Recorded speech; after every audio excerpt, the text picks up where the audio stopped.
நீங்க தான் உலகத்திற்கு விளக்குனர். ஆமென். வெளிச்சோனர். விளக்கு இல்லாம வெளிச்சம் கொடுக்கிறது வாய்ப்பே. அதனால நீங்க ஒவ்வொருவரும் விளக்காய் உங்க வீட்டுக்குள்ள இருக்கணும். உங்களை தெரிந்து கொண்டிருக்கிற நோக்கம் உங்க வீட்டுக்கு நீங்க தான் விளக்கு. ஆமென் சொல்லுங்களேன். உங்க வீட்டுக்கு நீங்க தான் விளக்கு. நீங்க கொடுக்கிற அந்த வெளிச்சத்தை பார்க்கிறோம். வேறொரு வெளிச்சம் உங்க வீட்டுக்கு அது ஒத்து வராது, அது எடுபடாது. ஒருவேளை நீங்க ஒரு 100 வாட்ஸ் இருக்கிற ஒரு பல்பு போல, ஒரு விளக்கு போல நீங்க வெளிச்சம் கொடுக்கலாம். வெளியில இருந்து ஒரு 10,000 வாட்ஸ் இருக்கிற ஒரு மிகப்பெரிய ஒரு வெளிச்சமா கொடுக்கக்கூடிய ஒரு பெரிய பல்பை கொண்டு உங்க வீட்டுக்குள்ள வைக்கலாம். ஆனா அந்த வெளிச்சத்துல யாரும் கலி கூற முடியாது. அந்த வெளிச்சத்துல யாரும் இருளை போக்க முடியாது. அந்த வெளிச்சத்துல நன்மையானதை கண்டுகொள்ள முடியாது. அல்லேலூயா. எதுவா இருந்தாலும் 10 வாட்ஸா இருந்தாலும் 20 வாட்ஸா இருந்தாலும் 100 வாட்ஸா இருந்தாலும் மங்கி எரிகிற விளக்கா இருந்தாலும் பிரகாசமா எரிகிற விளக்கா இருந்தாலும் உங்க வீட்டுக்கு நீங்க தான் வெளிச்சம். அல்லேலூயா. உங்க பிள்ளைங்களுக்கு நீங்க தான் வெளிச்சம். ஆமென் சொல்லுங்க. நீங்க தான் உங்க வீட்டுக்கு வெளிச்சம் கொடுக்கணும். நீங்க தான் உங்க பிள்ளைகள் நல்ல வழி நடத்தணும். நாம குழியில நின்று நம்ம பிள்ளைகளை பார்த்து நல்ல வழியில போனா எந்த பிள்ளையும் நல்ல வழியில போவதற்கு வாய்ப்பே இல்லை. ஆமென். அதனால நாம வெளிச்சமா இருக்கிறோம். நாம் தேவனுடைய பிள்ளைகளா இருக்கிறோம். கீழ்ப்படியும் பொழுது நாம் ஆசீர்வாதங்களை பெற்றுக்கொள்கிறோம். கீழ்ப்படினா நம்முடைய வாழ்க்கையில ஆசீர்வாதம் நமக்கு என்ன செய்யாது? வரவே வராது. ஹல்லேலூயா. மனுஷனுடைய வார்த்தைக்கு அல்ல. ஆமென். தேவ மனுஷனுடைய வார்த்தைக்கு அல்ல, ஊழியர்களோட வார்த்தைக்கு அல்ல, கர்த்தராகிய இயேசு கிறிஸ்துவின் வார்த்தைக்கு. ஆமென். யாரெல்லாம் அவருடைய வார்த்தைக்கு கீழ்ப்படினார்களோ அவர்களெல்லாம் இந்த உலகத்தில் ஆசீர்வதிக்கப்பட்டதை நாம் பார்க்கிறோம். இந்த வேதத்தில் அநேக சாட்சிகள் அப்போஸ்தலனாகிய பவுல் சொல்லுகிறார், எபிரேயர் நிருபத்திலே வேகம் போன்ற திரளான சாட்சிகள் நமக்கு இருக்கிறது என்று சொல்லி. ஆகவே இப்ப நம்ம பார்க்கிறோம், பேதுரு கீழ்ப்படிந்தார், ஆசீர்வதிக்கப்பட்டார். அல்லேலூயா. பேதுரு கீழ்ப்படிந்த நிமித்தமா நடந்து போகும் பொழுது ஜனங்கள் ஏங்குனாங்களாம். பேதுரு இந்த வழியில வரமாட்டாரா? அல்லேலூயா சொல்லுவோமா? அல்லேலூயா. பேதுரு கீழ்ப்படிந்து ஒரே ஒரு பிரசங்கம் பண்ணா, ஒரு பிரசங்கத்துல 3000 பேர் என்ன செஞ்சாங்க? ரட்சிக்கப்பட்டு தெருவுல விடப்படல, சபையில சேர்த்துக் கொள்ளப்பட்டார்கள். அல்லேலூயா. கர்த்தராகிய இயேசு கிறிஸ்துவின் சரீரமாகிய சபையிலே சேர்த்துக் கொள்ளப்பட்டார். இதுக்கு என்ன ஒரு காரணம் என்று சொன்னால், பேதுருடைய அந்த கீழ்ப்படிதல் ஆசீர்வாதத்தை கொண்டு வந்தது அவருக்கு மாத்திரமல்ல, எத்தனையோ ஆயிரக்கணக்கான ஜனங்களுக்கு. ஆமென். அல்லேலூயா. ஒரு கிறிஸ்தவன், ஒரு ஆவிக்குரியவர் கீழ்ப்படியும் பொழுது ஆசீர்வாதம் பன்மடங்காய் பெருகுகிறது. அநேகருக்கு அது நன்மை கொடுக்கிறதா இருக்கிறது. ஆகவே நாம் கீழ்ப்படியை கற்றுக்கொள்ள வேண்டும். அப்போஸ்தலனாகிய பவுல் அவர் சவுலா இருக்கும் பொழுது அவர் கீழ்ப்படியாதவரா, அடங்காதவரா, நியாயப்பிரமாணத்துக்கு உட்பட்டவரா, பக்தி வைராக்கியம் உள்ளவரா, தமஸ்கு பட்டணத்தில் இருக்கிற ஊழியர்கள் எல்லாம் கட்டி வைக்க முடியாது. கட்டி கொண்டு வந்து எருசலேம்ல ஜெயில போட முடியாது. அதாவது கட்டி வைக்கணும், அரெஸ்ட் பண்றது. ஆமென். கைது பண்ற மாதிரியா அவர் புறப்பட்டு போய் கொண்டிருக்கிறார். வல்லமையா இருக்கிற, பலவானா இருக்கிறது போல அவர் நினைத்துக் கொண்டு தன்னுடைய குதிரையில பிரயாணப்பட்டு கொண்டிருக்கிறார். திடீரென்று சொல்லி சடிதி என்று சொன்னால் திடீரென்று சொல்லி. ஆமென். அப்படியே அந்த கண்ணி வைக்கிற நேரத்துல வானத்துல ஒரு வெளிச்சம் தோன்றி, அந்த வெளிச்சத்தினுடைய அந்த மகிமையை தாங்கக்கூடாதபடி அவர் குதிரையிலிருந்து கீழே விழுந்து அவர் கிடக்கும் பொழுது கண்கள் அவருக்கு குருடாய் போனது. ஹல்லேலூயா. கண்கள் குருடாய் போயிருக்கும் பொழுது தேவனாகிய கர்த்தர் நின்று பேசலாம். தூக்கத்துல பேசுற ஆண்டவர் நம்முடைய ஆண்டவர். ஆமென். நேரடியா பேசுற ஆண்டவர் நம்முடைய ஆண்டவர். ஆமென் சொல்லுங்க. தூக்கத்துல என்னதான் பேசணும் ஞாபகம் இருக்குமா? உங்க பிள்ளைங்க தூங்கி இருக்குது, தம்பி நான் உனக்கு காப்பி வச்சு வச்சுக்கிறேன், உனக்கு தோசை சுட்டு வச்சிருக்கிறேன், உனக்கு சட்னி எல்லாம் அரைச்சு வச்சிருக்கிறேன், இருந்து சாப்பிட்டுப்பா அப்படின்னு சொல்லி நீங்க போயிட்டீங்கன்னா அவன் தூங்கி இருக்கிறான், காது கேட்காது. அவன் எந்திரிச்சு கொஞ்சம் கண்டு அவன் போயிடுவான். சாயங்காலம் சொல்லுவோம், என்னம்மா நீங்க எனக்கு ஒண்ணுமே செய்வீங்க இல்லையாப்பா? நான் சொன்னேன்ப்பா, காப்பி வச்சிருக்கிறேன்னு சொன்னேன், தோசை சுட்டு வச்சிருக்கேன்னு சொன்னேன், சட்னி வச்சிருக்கேன்னு சொன்னேன், சாம்பார் வச்சிருக்கேன்னு சொன்னேன்ப்பா. இல்லம்மா நான் தூங்கிட்டு இருந்தேன், அதனால எனக்கு கேட்கல, தெரியலன்னு சொல்லுவான். ஆனா கர்த்தராகிய இயேசு கிறிஸ்து ஒரு மனுஷனுடைய தூக்கத்துல பேசுவார் என்று சொன்னால் கேட்க கூடாதபடிக்கு யாரும் இருக்கவும் முடியாது. ஆமென் சொல்லுங்களேன். அல்லேலூயா. அப்படியே உணர்ந்து பயந்து அழுது நொறுங்கி இருப்பான். ஒரு முறை ஆபிரகாமுடைய மனைவி சாராலே பார்வோன் கடத்தி கொண்டு போயிட்டான். கொண்டு போனதுமே உடனே போய் அவர்களை நாசப்படுத்த மாட்டாங்க. உடனே அவர்களோட உறவு வைத்துக் கொள்ள மாட்டார்கள். உடனே அவர்களை தன்னை மனைவி ஆக்கிக் கொள்ள மாட்டார்கள். அவர்களை ஆயத்தப்படுத்துவார்கள். எஸ்தர் பார்க்கும்போது அவருடைய கன்னிகளை பாதுகாக்கிறவர்கள் என்ன செய்வாங்க? ஆயத்தப்படுத்துவாங்க, அவங்களை சுத்திகரிப்பாங்க, அவங்க குளிப்பாடுவாங்க, அலங்கரிப்பாங்க. அப்படி நாட்கள்ல கொண்டு அவங்க வச்சிருக்கும் போது தூங்கி கொண்டிருக்கிற பார்வோனிடத்துல போய் கர்த்தர் நிற்கிறார். ஆமென். ஹல்லேலூயா. தூங்கி கொண்டிருக்கிற பார்வோனிடத்துல போய் சொன்னாரு, அவன் அந்த புள்ள மேல, அந்த சாரல் மேல நீ கை வச்ச, என்ன செஞ்ச? செத்த. ஹல்லேலூயா. அவள் ஒருவருடைய மனைவியா இருக்கிறார். அவன் உனக்காக வேணும் செய்யக்கூடிய தீர்க்கதரிசியா இருக்கிறான். அவனுடைய அந்த காரியத்துடைய வெளிப்பாடுகள் எப்படி பார்த்தீர்களா? அவன் அப்படி பேசும்போது தூங்கி கொண்டிருந்த பார்வோன் இது ஏதோ நினைச்சு அவன் தூங்கி கொண்டுதானே, அவனால தூங்க முடியல. அவன் சொல்லுங்க, அவனுக்கு கலக்கம் உண்டாயிடுச்சு, பீதி பிடிச்சிருச்சு. அவன் எழுந்து நிக்கிறான், ஐயோயோ நான் தவறு செய்யலையே சொல்றான். அதனாலதான் அவனுக்கு வந்து என்ன செஞ்சேன் சொன்னேன் அப்படின்னு சொல்றான். ஏன் அப்படின்னா ஆபிரகாம் சொல்லிட்டாரு இது என்னுடைய சகோதரி, என் தங்கச்சின்ட்டாரு. அதனால ஆபிரகாமோட தங்கச்சி தானே கல்யாணம் பண்ணிக்கலன்னா பார்வைக்கு அழகுலா இருந்தாங்க அவங்க சாரா, அதனால கொண்டு போனாங்க. ஆனா கர்த்தர் தூக்கத்துல பேசின உடனே பார்வோன் நடுங்கி குதிச்சு அழுது ஐயோன்னு சொல்லி காலையில அந்த ஆபிரகாமை கூட்டு காலவனா உழுகுறேன், உன் பொண்டாட்டி என்ன செஞ்சுட்டு போ, கூட்டிட்டு போ. யார் சொல்ற வார்த்தை தெரியுங்களா? இது கடவுளுன்னு மதிக்கப்படுற ஒரு மனுஷன் சொல்ற வார்த்தை, ஒரு ராஜா சொல்ற வார்த்தை. மாத்திரமல்ல ஆடு மாடு கழுத எல்லாம் என்ன செஞ்சாங்க, வேலைக்காரெல்லாம் வெகுமதிகள் கொடுத்து அனுப்புனாங்க. அனுப்பும்போது ஒரு முக்காரம் கொடுத்து அனுப்பிச்சிட்டாங்க. சாரா நீ போர்த்திக்கமா, உனக்கு கல்யாணம் தான் ஆயிடுச்சு, நீ ஏன் முடிவுக்கு வந்து விட்டு. அல்லேலூயா. ஆகவே அன்புக்குரிய தேவ ஜனங்களே, கீழ்ப்படியும் போது நாம் ஆசீர்வாதத்தை பெற்றுக்கொள்கிறோம். இன்னைக்கு நம்ம அதை தான் தியானிக்க போகிறோம். நம்ம எல்லாரும் வேத புஸ்தகத்தை எடுத்துக்கொண்டு ஆதியாகமம் புஸ்தகம் 26ஆம் அதிகாரம் 4வது திருவசனத்தை நாம் வாசிக்க கேட்போம். யாராவது வாசிங்க. ஆதியாகமம் 26 4வது வார்த்தை. ஆபிரகாம் என் சொல்லுக்கு கீழ்ப்படிந்து என் விதிகளையும் என் கற்பனைகளையும் என் நியமங்களையும் என் பிரமாணங்களையும் கை கொண்டபடியினால் நான் உன் சந்ததியை வானத்தின் நட்சத்திரங்களை போல பெருக பண்ணி உன் சந்ததிக்கு இந்த தேசங்கள் யாவையும் தருவேன். உன் சந்ததிக்குள் பூமியில் உள்ள சகல ஜாதிகளும் ஆசீர்வதிக்கப்படும் என்றார். ஹல்லேலூயா. யாரை பார்த்து இங்க பேசுறாங்க தெரியுமா உங்களுக்கு? வானத்தையும் பூமியும் படைச்ச உன்னதமான தேவனாகி கர்த்தர் ஆபிரகாம் மரித்து போயிட்டார். ஆபிரகாம் இல்ல. ஆமென். கேராரிலே பஞ்சகாலத்துல ஈசாக்கு கேரார்ல குடியிருக்கிறார். குடியிருக்கும் போது தேவனாகிய கர்த்தர் தன்னுடைய ஈசாக்கு தரிசனமாகி அப்பாவை குறித்து பேசுறாரு. ஆமென் சொல்லுவோமா? உங்க அப்பா என் சொல்லுக்கு என்ன செஞ்சாரு? கீழ்ப்படினான். ஹல்லேலூயா. அப்பாவுடைய பெருமையை யார் பேசுறாங்க? ஒரு மனுஷன் பேசலங்க. ஒரு அப்பா லோத்து ஒன்று பேசலங்க, அல்லது ஆபிரகாமோட இருந்தவங்க வந்து பேசல.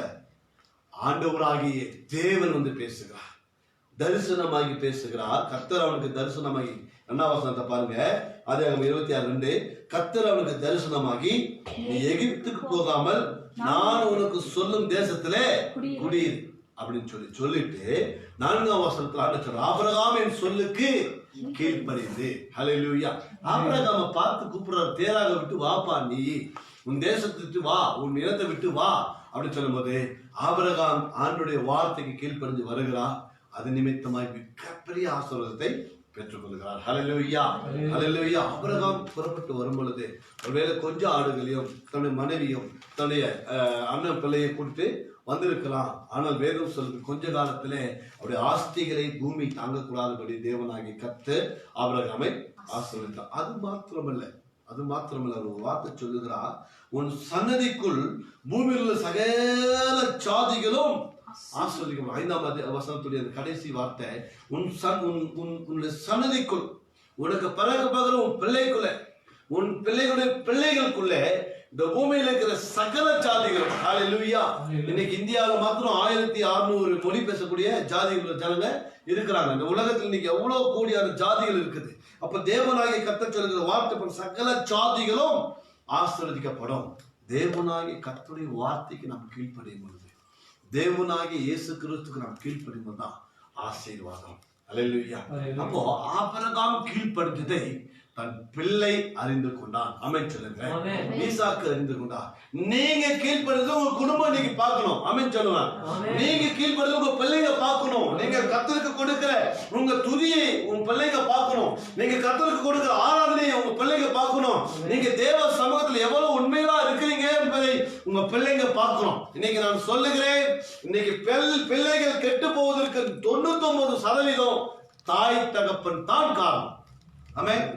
இன்னைக்கு தாய் தகப்பன் பார்த்து கேட்க முடியல, ஏதாவது தப்பு பண்ற புள்ள கேட்கிறான், நீ என்ன யோகியமா, நீ என்ன சரியா இருந்தியா அப்படின்னு சொல்லி. இன்னைக்கு பிள்ளை பின்னால பீடி குடிக்கிறது, பிள்ளை பின்னால சாராயம் குடிக்கிறது, பிள்ளை பின்னால வெத்தலை பார்க்க போடுறது, பிள்ளை பின்னால குறை பேசுறது, பிள்ளைகள் பின்னால அபத்தமான காரியங்களை செய்வது நிமித்தமாய் இன்னைக்கு பிள்ளைகளை நல்ல வழியில நடத்த முடியவில்லை. ஹல்லேலூயா. ஒருவேளை ஆபிரகாம் கீழ்ப்படிந்தது ஈசாக்கு தெரியாம போயிருக்கிறான்.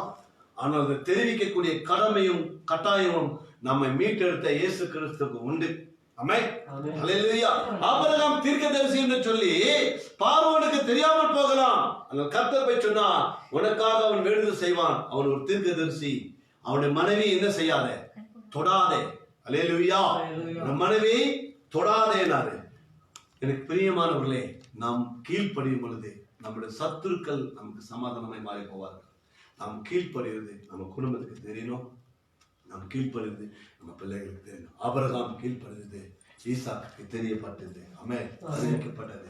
இன்னைக்கு நாம செய்யற தப்பு நம்ம பிள்ளைங்களுக்கு தெரியுது, நாம செய்யற போராட்டம் நம்ம பிள்ளைங்களுக்கு தெரியுது, நாம பார்க்குற நாடகம் நம்ம பிள்ளைகளுக்கு தெரியுது, நம்ம பார்க்குற சினிமா நம்ம பிள்ளைகளுக்கு தெரியுது, நாம செய்யற பாவம் நம்ம பிள்ளைகளுக்கு தெரியுது. அது ஒரு வேதனையான சூழ்நிலை. அதே சமயத்துல நம்ம செய்யற நம்ம வாழ்ற பரிசுத்தமான வாழ்க்கை, நம்ம கர்த்தருக்கு கொடுக்க நம்முடைய உபவாசம், நம்முடைய ஜெபம், நம்முடைய அர்ப்பணிப்பு, கர்த்தருக்காக நம்ம விட்டு கொடுக்கிற காரியங்கள் நம்முடைய பிள்ளைகளுக்கு கட்டாயம் செய்யணும், தெரிஞ்சிருக்கணும். நீங்க அதிகாலை ஜெபம் பண்றது உங்க பிள்ளைக்கு தெரிஞ்சிருக்கணும். நீங்க இரவுல ஜெபம் பண்றது உங்க பிள்ளைங்களுக்கு தெரியணும். நீங்க வேதத்தை தியானிக்கிற தியானம் உங்க பிள்ளைங்களுக்கு என்ன செய்யணும், தெரியணும். அப்பதான் உங்க பிள்ளைங்க வருவாங்க. ஆமென். ஹல்லேலூயா. அப்பதான் உங்க பிள்ளைங்க என்ன செய்வாங்க, உங்க பின்னால வருவாங்க. நீங்க காலையிலே எழுந்திரிச்சு ஆயத்தமாகி இன்னைக்கு ஞாயிற்றுக்கிழமை ஆலயத்துக்கு போறேன்றத உங்க வீட்டுக்கு நீங்க தெரிவிக்கணும். உங்க வீட்டுல இருக்கிறவங்க எல்லாரும் அறியணும்.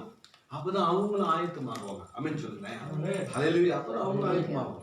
நீங்க ஞாயிற்றுக்கிழமை காலையில இன்னைக்கு நான் சர்ச்சுக்கு போல, இன்னைக்கு ஓனர் வேலைக்கு வர சொல்லிட்டாருன்னா உன் புள்ள உனக்கு முன்னால என்ன செய்வான், வேலை ஸ்தலத்துல இருப்பான். கேட்க முடியுமா, கேட்க முடியுமா? இன்னைக்கு நம்ம செய்யற தவறுகள், இன்னைக்கு நம்ம செய்யற தவறுகள் பாருங்க. ஆபிரகாம் என் சொல்லுக்கு கீழ்ப்படிந்து என் விதிகளையும் என் நியாயங்களையும் என் கற்பனைகளையும் என் பிரமாணங்களையும் கை கொண்டபடியினால், அல்லேலூயா, வானத்தின் பூமி உண்டாக்கினவர் சொல்றாங்க ஆபிரகாம். இது ஈசாக்கு தரிசனமாக்கி அந்த தரிசனமாக தன்னை வெளிப்படுத்துறது. தரிசனமாக்குறதுன்னா தன்னை காண்பிக்க. தரிசனம் தரிசனம் சொல்றீங்களே, தெரியுமா தரிசனம் என்னன்னு உங்களுக்கு? தன்னை காண்பிப்பதுதான் தரிசனம், பிரசன்ஸ். அவங்களுடைய நேரடியான இந்த சாயலை காண்பிக்கிறது தான் தரிசனம். தேவனாகிய கர்த்தர் ஈசாக்கு தன்னை நேரடியாக காண்பித்து அவர் பேசுகிறார். ஆபிரகாம் என் சொல்லுக்கு கீழ்ப்படிந்தான் என்று சொல்லி. ஆகவே இன்னைக்கு மிக முக்கியமான ஒரு காரியம், உங்கள் கீழ்ப்படிதல் அநேகருக்கு என்ன செஞ்சிருக்கணும், தெரிந்திருக்கணும். அதனாலதான் நான் சொன்னேன், நீங்க தான் உங்க வீட்டுக்கு விளக்கு. ஆமே. எத்தனை விளக்கு கொண்டு வந்து உங்க வீட்டுல அந்நிய விளக்குகளை கொண்டு வச்சாலும், எவ்வளவுதான் பக்கத்து வீட்டுல இருக்கிற விளக்குகளை வாங்கி வச்சாலும், உங்க ஒளியை போல உங்க வீட்டுக்கு யாரும் என்ன செய்ய முடியாது, வெளிச்சம் கொடுக்க முடியாது. உங்களை போல பொறுப்பா எரிய முடியாது, உங்களை போல பராமரிக்க முடியாது. பிரியமானவர்களே, இன்னைக்கு உலகத்துல எத்தனையோ பாப்பா இருக்கலாம், எத்தனையோ ஊழியக்காரங்க நம்ம வீட்டுக்கு வரலாம். ஆனா நீங்க உங்க வீட்டுக்கு ஊழியம் செய்வது போல, நீங்க உங்க பிள்ளைங்களுக்காக கண்ணீர் விட்டு கதறி மன்றாடுவது போல, நீங்க உங்க பிள்ளைங்களுக்கு கற்றுக் கொடுக்கறது போல யாரும் செய்ய முடியாது. கற்றுக் கொடுக்க, நீங்க கத்தருக்கு கொடுக்கறது உங்க பிள்ளைங்க பார்க்கணும். ஆமென் சொல்லுங்க. நீங்க கத்தருக்கு கொடுக்கறது உங்க குடும்பம் பார்க்கணும். நீங்க கத்தருக்காக பிரயாசப்படுறது உங்க குடும்பம் பார்க்கணும். நீங்க கீழ்ப்படுகிற அந்த இறுதியம் இருக்கிறது உங்க பிள்ளைங்க பார்க்கணும். பார்க்கும்போது தான் ஆசீர்வாதம், இல்லைங்களா? வசனத்தை பாருங்க, 26:5 சொல்லப்படுது, நான் உன் சன்னதியை வானத்தின் நட்சத்திரங்களை போல பெருகப்படும். அல்லேலூயா, அல்லேலூயா. ஆண்டவருடைய ஆசீர்வாதம் உன்னதமான ஆசீர்வாதம். இன்னைக்கு நட்சத்திரத்தை யாரும் இப்படி பார்க்க மாட்டாங்க. ஆஹா, நட்சத்திரம் எவ்வளவு அழகா இருக்குது, யாரு இந்த இடத்துல கெட்டுக்கு ஒரு நட்சத்திரம் பாரு அப்படின்னு சொல்லுவாங்களா? யாராவது பிள்ளைக்கு சோறு விட்டும் போது இங்க பாரு பூமியில நட்சத்திரம் தெரியுது, இந்த நட்சத்திரம் சாப்பிட்டுக்கோ அப்படின்னு சொல்றாங்களா? என்ன செய்யறாங்க? உன்னதத்துல உயரதான் பாக்குறாங்க. ஆமென். நாம் கீழ்ப்படியும் பொழுது நம்மை மேலதான் கத்த பார்க்க வைக்கலாம். தகரத்துல இருந்தா நம்மளை கோபுரத்துல தங்கத்துல கொண்டு போய் வச்சிருவாரு. ஆமென் சொல்லுங்க. அல்லேலூயா. ஒண்ணுமில்லாத நம்மை கொண்டு போய் உயரத்துல நம்மளை வச்சிருவாரு. நம்மளை அவமானமாய் பார்த்தவர்கள், நம்மை இழிவாய் பார்த்தவர்கள், ஒன்னத்துக்கு உதவாத என்று சொல்லி இடது கையில நம்மை காமிச்சிட்டு போனவங்க வணங்கும்படியாக கத்தர் வச்சிருவாரு. அல்லேலூயா. வணங்கும்படியாக கத்தர் வச்சிருவாரு. உங்களை கொண்டு போய் மேல வச்சிருவாரு. உங்களை பார்க்கிறவங்கள தலையை வைத்து தான் பார்க்கணும். ஆமென். அப்படிப்பட்ட ஆசீர்வாதத்தை கொடுக்க ஒரே ஒருவரால் தான் முடியும்.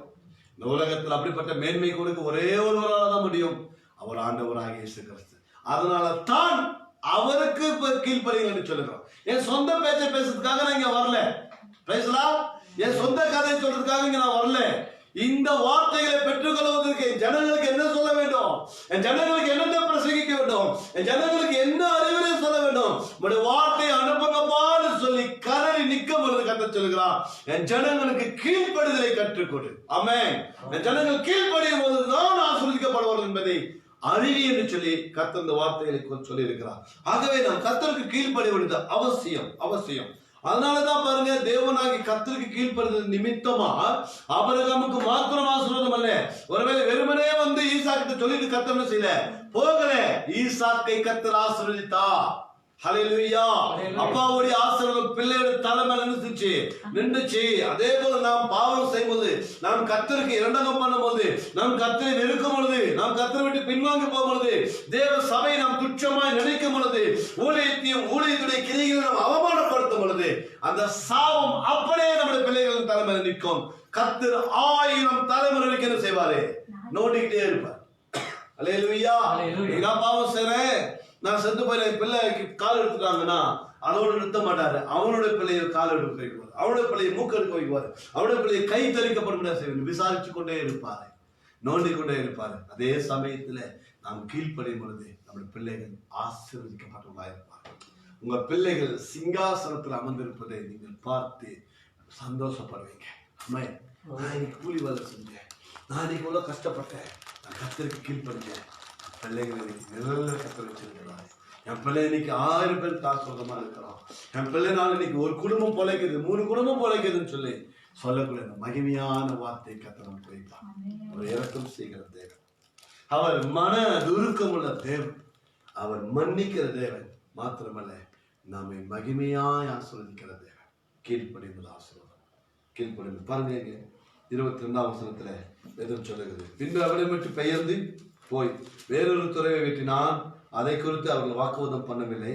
அப்பொழுது அவன், நாம் தேசத்தில் பழுகும்படிக்கு இப்பொழுது கர்த்தர் நமக்கு இடம் உண்டாக்கினார் என்று சொல்லி, அதற்கு இடம் உண்டாக்குறார் கர்த்தர். இன்னைக்கு தேசத்துல இடம் இல்லைன்னு சொல்லுவாங்க, இன்னைக்கு பிள்ளைங்களுக்கு சீட் இல்லைன்னு சொல்லுவாங்க காலேஜ்ல, இன்னைக்கு உன் பிள்ளைக்கு கவர்மெண்ட் வேலை கிடைக்காதுன்னு சொல்லுவாங்க.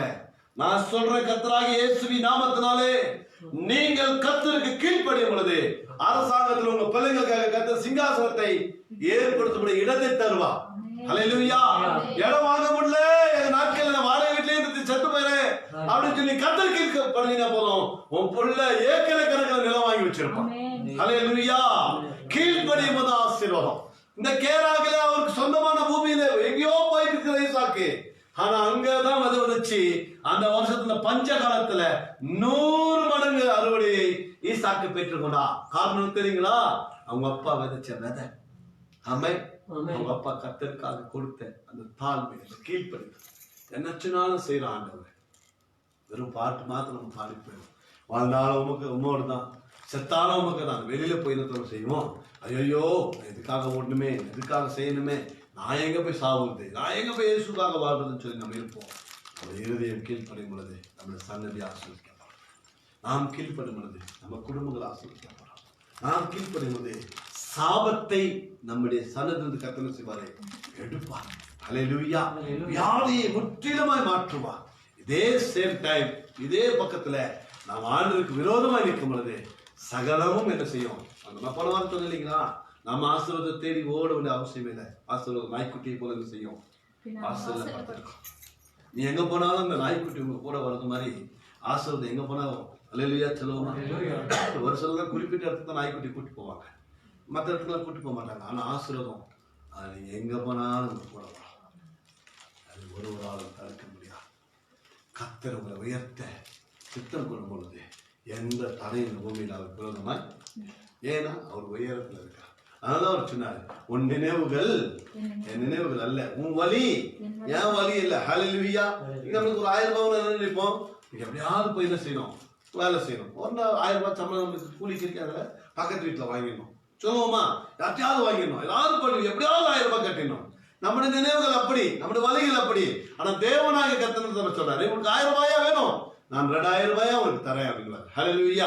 எப்படி தருவாரு, எப்படி தருவாரு, யாருக்கு வழியா தருவார், என்ன தருவார், தானா என்ன செய்வாரு, தருவார், அற்புதங்கள் நடக்கிறது. அதான் அவரோட வழி. ஏன்னு சொன்னால் அவர் உயரத்துல இருக்கிறார், அவர் மேன்மையானதை என்ன செய்யறாரு, சிந்திக்கிறார், பரிசுத்தமா இருக்கிறார், அவர் நீதியின் தேவன். அவரிடத்துல கொஞ்சம் கூட என்ன இல்லையாமா, கரை இல்லை. அவர் அவ்வளவு நல்ல. ஆகவே நம்ம கீழ்ப்படிவோம் ஆசிரம். வாசிங்கிற ஆதியாகமம் 28ஆம் அதிகாரத்துல 7ஆம் வசனத்தை வாசிங்களேன். யாக்கோபு தன் தகப்பனுக்கும் தன் தாய்க்கும் கீழ்ப்படிந்து பாதான் ஆராமுக்கு புறப்பட்டு போனதையும் ஏசா கண்டது. ஒரே ஒரு வார்த்தை மாத்திரம் நமக்கு போதும். யாக்கோபு தன் தகப்பனுக்கும் தன் தாய்க்கும் கீழ்ப்படிந்து. அல்லேலூயா. வெறும் அவர் சொல்றாரு, யாக்கோபு இந்த யோர்தானை கடந்து போகும்போது வெறும் தடியோட என்ன செஞ்சேன், கோலோடும் தடியோடும் இந்த யோர்தானை கடந்து போனேன். அவர் ஒரு 14-20 வருஷம், ஏறக்குறைய 20 வருஷம் கடந்து விட்டு திரும்பி வரும்போது என்ன சொல்றாரு, நான் வெறும் கோலா இந்த யோர்தானை என்ன செஞ்சேன், கடந்து போனேன். இன்னைக்கு பரிவாரங்கள் என்ன செய்யறாங்க, கடக்க வைக்கிறேன். இரவு முழுவதும் பகல் முழுவதும் தன்னுடைய மந்தைகள் என்ன செய்யறாரு, யோர்தானை நடத்துறாரு. இந்த பக்கம் ஏசா சொல்றான், வாயா சீக்கிரமா நம்ம போவோம், நம்ம போயிடலாம். இல்லையா, நீ போ, கறவை ஆடுகள் இருக்கிறது, குழந்தைகள் இருக்கிறாங்க. ஹல்லேலூயா சொல்லுங்க. ஹல்லேலூயா. கறவை ஆடுகள் இருக்கு, குழந்தைகள் இருக்கிறாங்க. அவைகளுடைய கால்நடைக்கு தக்கதாய் என்ன செய்யறேன், நான் மெதுவாய் வருகிறேன், நீ போகும் என் ஆண்டவனே. எப்படி சொல்ல முடிஞ்சிச்சு, கீழ்ப்படிஞ்சதுனால இந்த ஆசீர்வாதம் மாத்திரமல்ல, தேவனையே பார்த்து ஒரு ஆசீர்வாதம் அங்க வந்துச்சு. பாருங்க, வாசிங்கள் 12ஆம் வசனத்தை வாசிங்க. பாருங்க, கீழ்ப்படிதான். பாருங்க, அது வரைக்கும் அவர் நல்ல தலகாணி வச்சுதான் என்ன செஞ்சாரு, தூங்குனாரு வீட்டுக்குள்ள. கீழ்ப்படி ஆரம்பினார். அம்மா அவருடைய கூட அவர் இருந்தார், அம்மா அப்பாவோட அரவணைப்புல இருந்தார். அம்மா சமைக்கிற சாப்பாட்டை சாப்பிட்டு இருந்தார். ஆனா அவங்க அம்மாவும் அவங்க அப்பாவும் சொல்லுவாங்க, நீ தயவு செஞ்சு என்ன செஞ்சிரு, நீ அங்க போயிடு, புறஜாதி கானானி ஸ்திரீகளுக்குள்ள நீ என்ன செய்யாத, பெண் எடுக்காத, கல்யாணம் பண்ணிக்காத. இல்லையா? ஆமென். பிள்ளைங்களுக்கு அந்நிய ஸ்திரீகளை கல்யாணம் பண்ணி வைக்காதீங்க.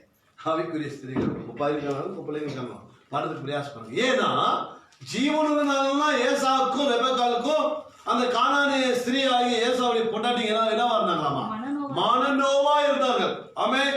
மனநோவா இருந்தாங்க. ஏன்னா அவங்க ஆண்டவர் அறியல, அவங்களுக்கு ஒழுக்கம் என்னன்னு தெரியாது. ஆமென். அவங்களுக்கு கீழ்ப்படிதல் என்ன தெரியாது, அவங்களுக்கு பரிசுத்தம் என்னன்னு தெரியாது. தாய் தகப்பனை போல தன் மாமியின் தன் மாமனை நேசிக்கின்ற உள்ள அவங்களுக்கு கிடையாது. அதனால அவங்க மனநோவா இருந்தாங்க.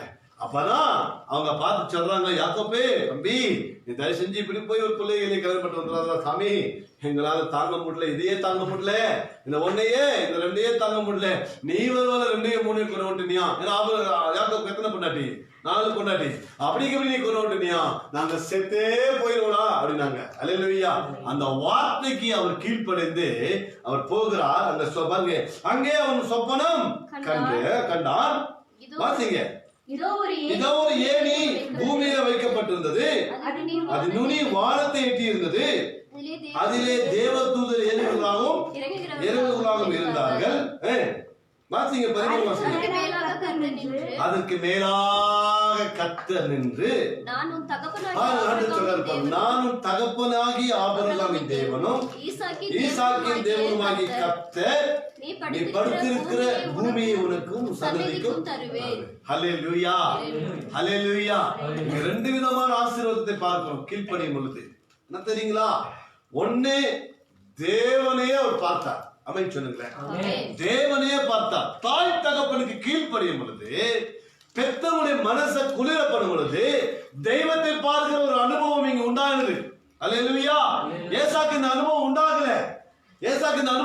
ஏன்னா அவன் கீழ்ப்படியில, அவங்க வார்த்தை கீழ்ப்படியில. அவன் மன சஞ்சரியா இருந்தான், அவன் வேட்டையாடுறவனா இருந்தான், அவன் காட்டுத்தனமா இருக்கிற காட்டுவாசியா மாறி போயிட்டான். ஆனால் யாக்கோபை குறித்து வேதம் சொல்லுகிறது, கூடாரவாசியும் குணசாலியுமான மனுஷனாய் அவர் இருந்தான். அல்லேலூயா. அதனாலதான் அவர் சமைக்க கத்துக்கிட்டாரு, கூழ் வைக்க கத்துக்கிட்டாரு. ஒரு சாதாரண கூலை கொண்டு என்ன செஞ்சிட்டாரு, சேஷ்ட புத்திர பாகத்தை வாங்கிட்டாரு. முதல் பிள்ளைக்குரிய எல்லா சுதந்திரத்தையும், தலைமகனுக்குரிய எல்லா அதிகாரத்தையும் இந்த யாக்கோபு என்ன செஞ்சுக்கிட்டாரு, வாங்கிக்கிட்டாரு. ஹல்லேலூயா. ஆகவே தாய் தகப்பனுடைய வார்த்தைக்கு கீழ்ப்படியும் பொழுது தேவனையே பார்க்கிற அனுபவம் உண்டாயிருது. இன்னைக்கு நாம நம்முடைய பெற்றவங்களுக்கு என்ன செய்யணும், கீழ்ப்படியணும். அமைச்சுடுங்க. உங்க தாய் தகப்பனுக்கு நீங்க கீழ்ப்படியணும். கீழ்ப்படுத்தாதான் கர்த்தரை பார்க்க முடியும். ஒருவேளை நீங்க கல்யாணம் ஆகி குழந்தைகளை பெற்று உங்க குழந்தைங்களுக்கு நீங்க கல்யாணம் ஆகுற மாதிரி கூட இருக்கலாம்.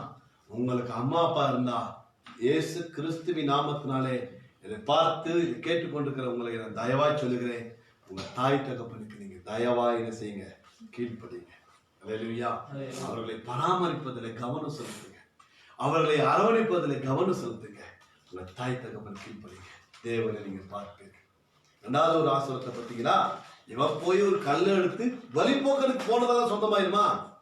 நாம இப்ப நடந்து போறோம், நானும் சுரேஷ் பத்திர கூட 2 நாளைக்கு மேல ஒரு இடத்துக்கு நடந்து போறோம். அந்த இடம் தான் எங்க சொந்தமாயிருமா? வேணாந்துருமானா? ஆனா கீழ்ப்படிம்போது கர்த்தர் சொந்தமா கொடுத்தார். அல்லேலூயா. கல்லை வச்சு அங்க படுக்கிறது கூட தலானே இல்லை அவருக்கு. கல்லை வச்சு படுத்துருக்கிறாரு. ஆண்டு சொல்றாரு, இந்த இடம் உனக்கு சொந்தம்னா. அல்லேலூயா. உனக்கு மாத்திரம் சொந்தம் இல்ல, உன் பிள்ளைகளுக்கு சந்ததிக்கும். ஆமென். நாம் கீழ்ப்படியும் பொழுது நம்முடைய குடும்பம் சுகமாயிருக்கும். நான் தாய் தகவல் கீழ்ப்படியும் போது உங்க பிள்ளைங்க ஆசீர்வாதமா இருப்பாங்க. இன்னைக்கு நம்ம பார்க்கணும், நிறைய காரியங்களை பார்க்கணும். இன்னைக்கு என் கூட வளர்ந்தவங்க எல்லாம் தாய் தகப்பனை கீழ்ப்படியாம அவங்க பயங்கரமா கொண்டாடி கேட்டுக்கிட்டு வாழ்க்கை வாழ்ந்தாங்க. பயங்கரமா அப்பா அம்மா அவமானப்படுத்தினாங்க. இன்னைக்கு அதே ஸ்தானத்துல அவங்க வந்துட்டாங்க. அவங்க பிள்ளைங்க இன்னைக்கு அவங்களை அவமானப்படுத்தி கண்ணில் நான் பார்த்தேன். வெசி காலையில ஒரு வீட்டில் நான் ப்ரேயருக்காக உட்காந்துட்டு இருக்கிறேன். என்னை விட ஒரு 3 வயசு மூத்தவர், 4 வயசுக்கு மூத்தவர். அவர் வந்து திடீர்னு கல்யாணம் பண்ணி கொண்டு அவங்க அம்மா அப்பாவை மதிக்காம அவங்க அம்மா வீட்டுக்கு ஆப்போசிட்ல ஒரு வீடு வாடகைக்கு எடுத்து அவங்க அம்மா ஒரு கதவு தடான்னு அடிச்சு பூட்டிக்கிட்டு அப்படியே அவர் பயங்கரமா வாழ்ந்துருந்தாரு. ஒரு 20 வருஷம் திரும்பி பார்க்கறதுக்குள்ள இன்னைக்கு அவன் பையன் அப்படியே செய்யலாம். இன்னைக்கு அழுகுறாங்க, ஃபர்ஸ்டே இருந்தாங்க. கத்துன நீ செஞ்சியே இன்னைக்கு. அல்லேலூயா. செஞ்சியே. வினைய வச்சா வினை தாங்க வரும், சொல்ல வச்சா சொல்லு வரும். விதைச்சு நம்ம அறுக்கிறோம்.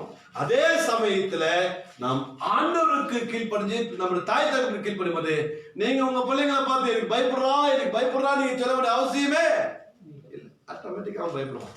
தூக்கத்துல பேசுற போய் சொல்லுவாரு, உங்க அம்மா அக்கறையா பார்த்து கொள்வார். அல்லேலூயா. அன்னைக்கு வந்து நீதியும் உத்தமனும் நீதிமானமா அந்த யோசப்பு மரியாதை வந்து கன்னிப்பனா இருக்கும்போது கர்ப்பமாயிட்டாங்க. அதனால அவங்க நைஸா என்ன செஞ்சிருந்தோம், அவமானப்படுத்தக்கூடாது, காட்டி கொடுக்கூடாது, கட்டி விட்டுருணும் போது அங்க போய் மீகாவால் நின்று பேசுறாரு, அவரை சேர்த்துக்கொள்ள என்ன செய்யாத. கபிரியேல் தூதர் என்று சொல்றாரு, அவரை சேர்த்துக்கொள்ள நின்று செய்யாத, பயப்படாது. சேர்த்துக்கொள்ள கல்யாணம் பண்ண பயப்படாது. அல்லேலூயா. அந்த சேர்த்துக்கொள்வது என்ன தெரியுங்களா, அவரை திருமணப்படுத்த செய்து கொள்வதற்கு பயப்படாது. அவரிடத்தில் தோன்றிருக்கிறது பரிசுத்தமானது, அது பரலோகத்திலேயே வித்து. அல்லேலூயா. அது பரிசுத்தம், அது நீதியை விளங்கப்பட முடியா.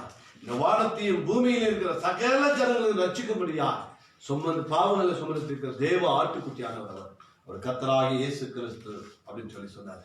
உடனே அவர் என்ன செஞ்சாரு தெரியுமா? உடனே என்ன செஞ்சாரு? இல்ல இதெல்லாம் பயங்கரமான பொய்யோ, ஐயோ இதெல்லாம் எங்க வம்சத்துக்கு ஒத்து வராது, என் குலத்துக்கு ஒத்து வராது, என் குடும்பத்துக்கு ஒத்து வராதுன்னு சொல்லி அவர் எகிப்துக்கு ஓடி போகல, மரியாதை கல்யாணம் பண்ணிக்கிட்டார்.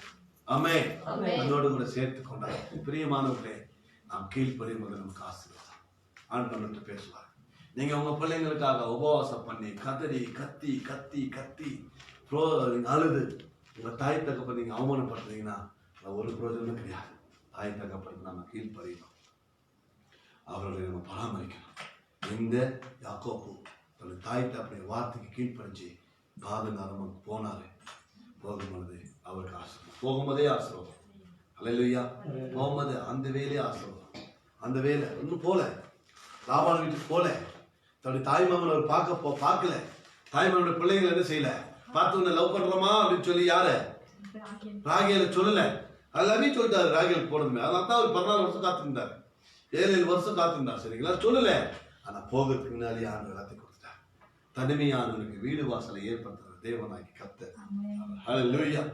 போகும்போதே சொல்லிட்டாரு, பாரு கர்த்தரை பார்த்துட்டாரு, இதோட ஒரு பாக்கியம் நமக்கு வேணுங்களா? நம்முடைய ரட்சகரை பார்க்கறதோட ஒரு பாக்கியம் நம்ம வாழ்க்கையில வேணுமா? பார்த்துட்டாரு, போகிறதுக்கு முன்னாலே சுதந்திரத்தை கொடுத்துட்டாரு. திரும்பி வந்து அதே இடத்துல தான் என்ன செய்யறாரு யாக்கோபு. அண்ணன் சொன்னார் நீ போனே, ஆனா இவர் அங்கதான் என்ன செய்யறாரு, வானத்தின் வாசம் சொல்லி பேர் வச்சாருங்களா, அங்கதான் கூடாரம் போட்டாரு. அல்லேலூயா. பெத்தேல் பேர் வச்சாருங்களா, அங்கதான் கூடாரம் போட்டாரு. அங்க கூடாரம் போட்டது மாத்திரமல்ல, அங்க பலிபீடம் கட்டி கர்த்தரை செஞ்சு கொண்டாரு, தொழுது கொண்டார். அல்லேலூயா சொல்லுவோமா? அல்லேலூயா. உங்க வீடு இன்னைக்கு நீங்க கீழ்ப்படியும் தேவாலயமா மாறி போகும். உன் குடும்பம் சந்தோஷமான குடும்பமா இருக்கும், சகல ஆஸ்திகளும் இருக்கும். அதே அந்த யாக்கோபு சொல்றாரு, வெறுங்கோலாய் வெறுங்கையாய் இந்த யோர்தானை கடந்து பாதநாராயணனுக்கு போனேன், நான் திரும்பி வர 2 பரிவாரங்களுக்கு அதிபதியாய் சொந்தக்காரனாய் கர்த்தனை வைத்திருக்கிறார்.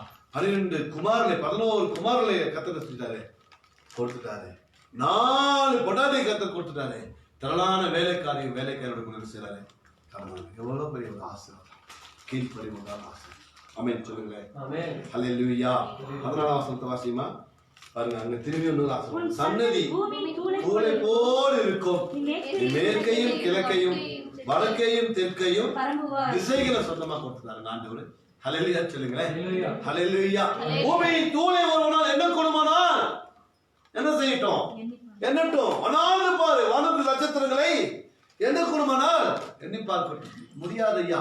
அப்படி போல உன் பிள்ளைங்க இருப்பாங்க, அப்படி போல ஒரு சன்னதி இருக்கும். அந்த ஆசிரம் கீழ்ப்படிவு ஆசிரம் பாருங்க. 4 திசைகளையும் கர்த்தர் சொல்லிட்டாரு, ஆசிரமா கொடுத்துட்டாரு. எந்த திசை வேணாலும் எப்படி வேணா போலாம், எப்படி வேணா எங்க வேணா போலாம், எல்லாமே உனக்கு சொந்தம் தராங்க. ஆமென். பரமுவாய் உனக்குள்ளும் சன்னதிக்குள்ளும் பூமியின் வம்சங்களெல்லாம் ஆசீர்வதிக்கப்படும். அங்க சொன்ன வார்த்தை இங்கே என்ன செய்வாரு, உறுதிப்படுத்துறாரு. தாவீது சொல்லுகிறார், தேவனாகி கர்த்தர் ஒரு முறை பேசினார், விரும்பினார், 2 தரம் என்ன தெரியுங்களா? அதுக்கு அர்த்தம் உறுதிப்படுத்த. உங்களுக்கு ஒரு வார்த்தை ஆண்டவர் கொடுத்துட்டார், இன்னொரு பேசுறாரா அப்படின்னா அது மாறாத வார்த்தையா உறுதிப்படுத்துறார். பாருங்க இங்க 14ஆம் வசனத்துல, அப்படி 15ஆம் வசனம், நான் உன்னோட கூட இருந்து நீ போகிற இடமெல்லாம் உன்னை காத்து இந்த தேசத்துக்கு என்ன செய்வேன், திரும்ப வர பண்ணுவேன். நான் உனக்கு சொன்னதை செய்யும் அளவும் உன்னை கைவிடுவதில்லை என்றார். ஹல்லேலூயா. ஒருவேளை யாக்கோபே மாறி இருந்தா கூட கர்த்தர் செஞ்சிருக்க மாட்டாரு, மாறி இருக்க மாட்டாரு. ஆனா யாக்கோபு மாறல, உத்தமமா இருந்தார். ஆமென் சொல்லுவோம். ஹல்லேலூயா. ஒருவேளை நான் சொல்றேன், ஒருவேளை நடக்கல, ஒருவேளை நடந்திருந்தா கூட கர்த்தர் செஞ்சிருக்க மாட்டாரு, மாறி. ஏன் தெரியுங்களா? தாவீதுக்கு வாக்கு பண்ணிட்டாரு. சாலமோன் மாறிட்டான், கர்த்தர் செய்யல, மாறல. ஒரு விளக்கு எரிஞ்சுட்டே இருந்துச்சு. ஆமென். ஒரு சிங்காசனம் கோத்திரம் தாவீது வம்சத்துக்குள்ள போயிட்டே இருந்துச்சு. அந்த ஆண்டு சொன்ன வார்த்தையில அவர் மாறவே இல்லை. அவர் அவ்வளவு நல்லவர். அல்லேலூயா. அவருக்கு நாம் கீழ்ப்படிவோம். இன்னொரு வசனத்தை வாசிப்போம். யாத்திராகமம் 24ஆம் அதிகாரம் 7ஆம் வசனத்தை வாசித்து முடிப்போம். கர்த்தர் நம்மை ஆசீர்வதிப்பாராக. யாத்திராகமம் 24:7. உடன்படிக்கையின் புத்தகத்தை எடுத்து ஜனங்களின் காது கேட்க வாசித்தான். அவர்கள் கர்த்தர் சொன்னபடியெல்லாம் செய்து கீழ்ப்படிந்து நடந்து போவோம் என்றார்கள். அப்ப வேதம் சொல்லுது பாருங்க, உடன்படிக்கையின் புத்தகத்தை எடுத்து ஜனங்கள் காது கேட்க வாசித்தார். அவர்கள் கர்த்தர் சொன்னபடியெல்லாம் செய்து கீழ்ப்படிந்து நடப்போம் என்றார்கள். அப்பொழுது மோசே ரத்தத்தை எடுத்து ஜனங்கள் தெளித்து இந்த வார்த்தைகள் யாவையும் குறித்து கர்த்தர் உங்களோடு கூட உடன்படிக்கை உங்களோடு பண்ண உடன்படிக்கை ரத்தம் இதுவே என்றான். ஹல்லேலூயா. அங்க 8ஆம் வசனம் சொல்றது பாருங்க, 24:8. அப்பொழுது மோசே ரத்தத்தை எடுத்து கீழ்ப்படிந்து நடப்போம் என்று சொல்லி வாக்கு கொடுத்தபடினால ரத்தத்தினால உடன்படிக்கை பண்ணக்கூடிய ஒரு விலையேறு பெற்ற கிருபை அங்க உண்டாயிடுச்சு. ஹல்லேலூயா. இன்னைக்கு கர்த்தருடைய வார்த்தைக்கு நாம் கீழ்ப்படியும் பொழுது இயேசு கிறிஸ்துவின் ரத்தம் நம்ம மேல இருக்கிறது. எங்க போனாலும் பொல்லாப்புக்கு நேரிடாது. ஹல்லேலூயா. எங்க போனாலும் வேதனையான காரியங்களுக்கு வராது. அவராலே அன்றி வேறு ஒருவனும் நமக்கு என்ன செய்ய முடியாது, தீமை செய்ய முடியாது. அப்ப கர்த்தர் நமக்கு தீமை செய்யறவரா? எங்கேயாவது நமக்கு தீமை செஞ்சது உண்டா? செய்யவே மாட்டார். ஆமென் சொல்லுங்களேன். ஹல்லேலூயா. அப்போ அங்க ஜனங்க சொன்னாங்க, கீழ்ப்படிந்து நடப்போம். நம்மளோட வாக்குறுதி ரொம்ப முக்கியம். கர்த்தரிடத்துல நம்ம கொடுக்கிற வாக்குறுதி ரொம்ப முக்கியம். ஆமென். உடன்படிக்கை ரத்தம். இயேசு ரத்தத்தை ஒரு மந்திரத்தை சொல்லி பாருங்க, இயேசு ரத்தத்தை ஒரு பிசாசை போய் சொல்லி பாருங்க, இயேசு ரத்தத்தை ஒரு குறி சொல்றத சொல்லி பாருங்க. அவன் அங்க நின்றுட்டானா, நீங்க சொல்றதை நான் செய்யறேன். நின்றுவானா பிசாசு நின்றுமா? இயேசுவின் நாமத்தை சொன்னா பிசாசு நின்றுமா? ஹல்லேலூயா. எப்படி இன்னைக்கு பிசாசு ஓடுது, எப்படி இன்னைக்கு மந்திரம் சொல்லி அழியுது?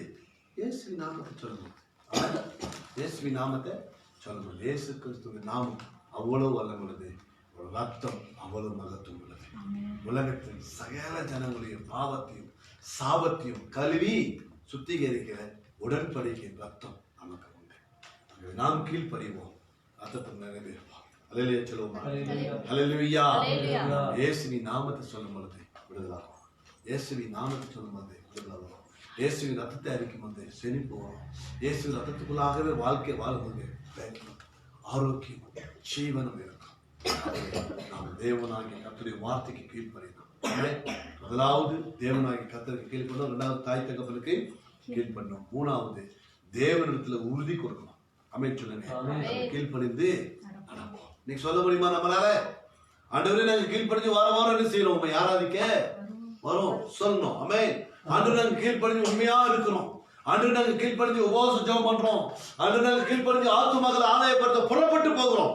நீங்க உடன்படிக்கை பண்ணி பாருங்க, ரத்தம் உங்க கூடவே இருக்கும். அல்லேலூயா. நீங்க கீழ்ப்படிஞ்சு சொல்லி பாருங்க, ஆண்டவரே பிள்ளைய உங்களுக்குள்ள வளர்க்குறீங்க, நான் முடிவு எடுக்கிறேன், கீழ்ப்படுகிறேன். ஆண்டவரே நீங்க என்னுடைய குடிகார கணவனுக்காக ஒரு 21 நாள் உபவாசம் பண்ணி ஜெபம் பண்றேன், இரவும் பகலும் நான் உங்களை நோக்கி மன்றாட போகிறேன், நான் கீழ்ப்படிய முடிவு எடுக்கிறேன்னு சொல்லி பாருங்க. ரட்சிப்பு தானா வரும், கிருபை தானா வரும், பிள்ளைங்க ரட்சிக்கப்படுவாங்க. இன்னைக்கு தேவனோடு நம்ம என்ன செய்யணும்? உடன்படிக்கை பண்ண, கீழ்ப்படி நடக்க உறுதி அளிக்கும். ஜனங்க அன்னைக்கு சொன்னாங்களா இல்லையா? ஒருவேளை ஜனங்க அன்னைக்கு அமைதியா இருந்தாங்கன்னா, ஒருவேளை ஜனங்க நாங்க கீழ்ப்படி மாட்டேன்னு சொல்லியிருந்தாங்கன்னா, மோசே ரத்தத்தை எடுத்து பலிபீடத்தில் தெளிக்க ஜனங்களை தெளிச்சு பாருங்களா? ரத்தம் எங்கதான் தெளிக்கப்படணும்? ரத்தம் எங்கதான் தெளிக்கப்படணும்? பலிபீடத்து கொம்புல தான் தெளிக்கப்படணும், பலிபீடத்துல தான் தெளிக்கப்படணும். ஆசாரிய காதை தான் வச்சுக்கணும், பெருவரில் தான் வச்சுக்கணும், 2 கால் பெருவரில் தான் வச்சுக்கணும். அந்த ரத்தம் அப்படியே திரும்பி யார் மேல வந்துச்சு? ஜனங்கள் மீது வந்துச்சு. அல்லேலூயா சொல்லுங்களே. அல்லேலூயா. இன்னைக்கு ஆண்டவராகிய இயேசு கிறிஸ்து மரண பரிந்து வரைக்கும் தன்னை கீழ்ப்படுத்தினார். அவர் கீழ்ப்படிந்தார். அதனால இன்னைக்கு நாம ரட்சிக்கப்பட்டிருக்கோம். நீங்க இன்னைக்கு கீழ்ப்படிஞ்சீங்கன்னா உங்க குடும்பங்கள், உங்களை சேர்ந்தவங்க எல்லாம் அந்த ரத்தத்துடைய உடன்படிக்கைக்கு வந்து செய்வாங்க, வந்துருவாங்க. அல்லேலூயா. கீழ்ப்படிவதற்கு, ரத்தத்துக்கு கீழ்ப்படிவதற்கு, இயேசு கிறிஸ்துவுக்கு கீழ்ப்படிவதற்கு உறுதி எடுப்போம். கர்த்தர் நம்மை ஆசீர்வதிப்பார். நம்ம யாவர் கண்களை மூடி ஜெபம் பண்ணுவோம். அன்பின் பரலோக பிதாவே, நல்ல